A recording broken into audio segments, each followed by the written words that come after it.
चलिए जानते हैं हरियाणा की 25 बड़ी खबरों को सिर्फ 10 मिनट में। लेकिन उससे पहले वीडियो को लाइक और चैनल को सब्सक्राइब जरूर करें।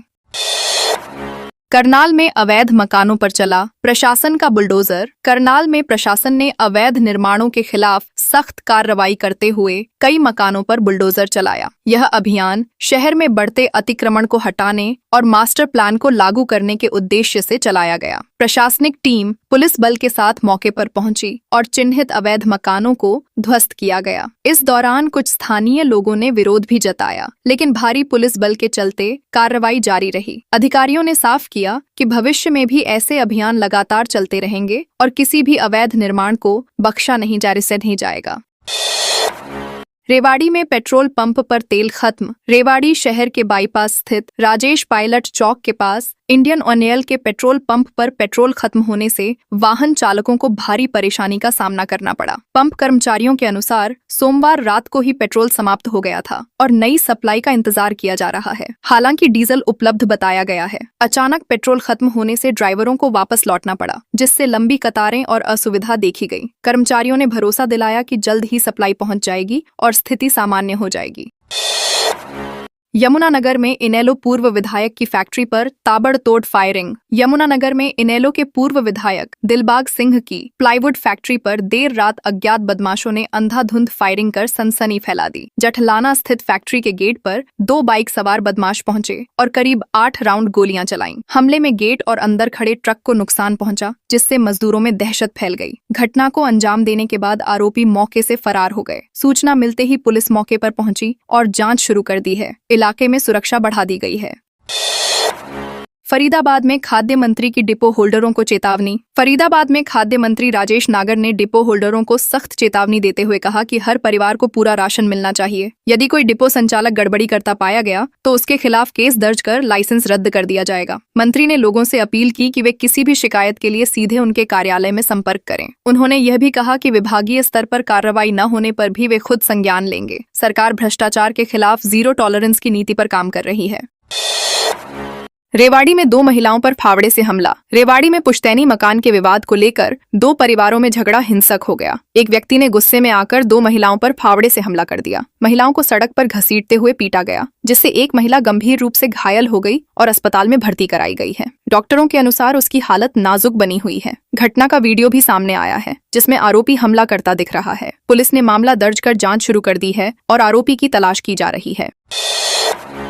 590 करोड़ के IDFC बैंक घोटाले की CBI जांच होगी। हरियाणा में सामने आए करोड़ों के बैंक घोटाले की जांच अब CBI से कराने की तैयारी है। पहले चरण में IDFC फर्स्ट बैंक से जुड़े 590 करोड़ रुपए के मामले की जांच होगी, जिसमें 18 सरकारी विभागों के खातों में गड़बड़ी सामने आई है। इसके अलावा AU स्मॉल फाइनेंस बैंक और कोटक महिंद्रा बैंक में भी फ्रॉड की बात सामने आई है। हालांकि सरकार के खाते में पूरी राशि वापस आ चुकी है। फिर भी मुख्यमंत्री नायब सिंह सैनी ने सख्त रुख अपनाते हुए केंद्रीय एजेंसी से जांच कराने का निर्णय लिया है।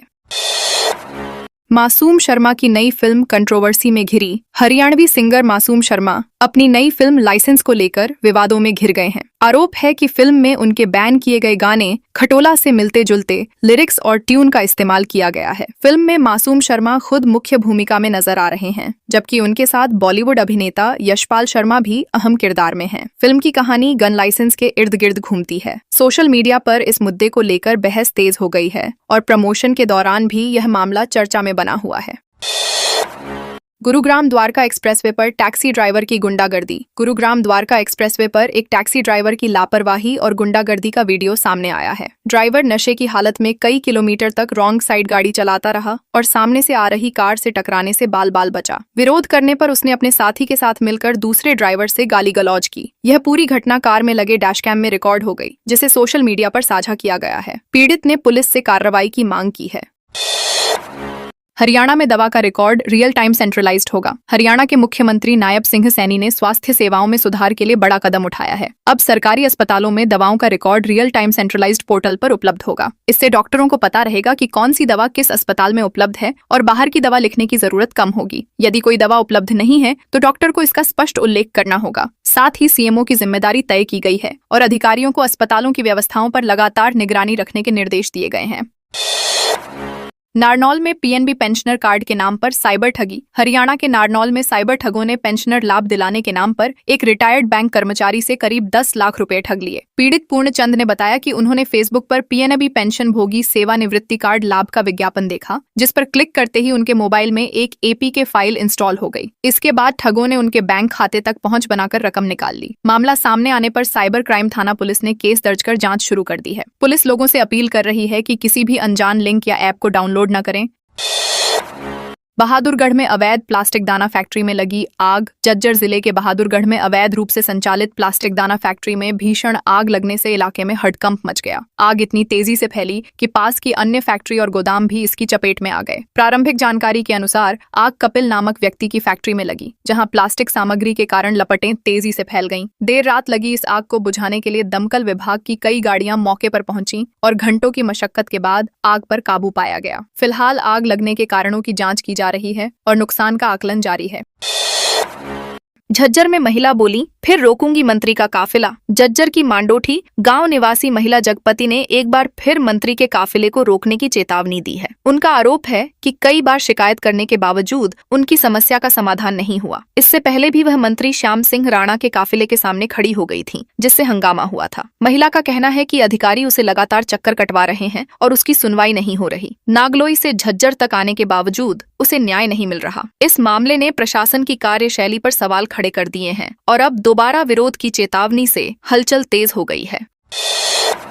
फरीदाबाद में एलपीजी गैस को लेकर नोडल अधिकारी नियुक्त। फरीदाबाद में एलपीजी गैस की कमी और कालाबाजारी की शिकायतों के बीच प्रशासन ने सख्त कदम उठाए हैं। जिला प्रशासन ने निगरानी के लिए नोडल अधिकारी नियुक्त करते हुए हेल्पलाइन जारी किया है। डीसी आयुष सिन्हा ने बताया कि सभी गैस एजेंसियों पर नजर रखी जा रही है ताकि समय पर डिलीवरी हो और उपभोक्ताओं से अधिक पैसे न वसूले जाएं। उन्होंने कहा कि गैस की जमाखोरी और कालाबाजारी किसी भी कीमत पर बर्दाश्त नहीं की जाएगी। प्रशासन ने आम लोगों से अपील की है कि यदि कोई गड़बड़ी मिले तो तुरंत शिकायत दर्ज कराएं।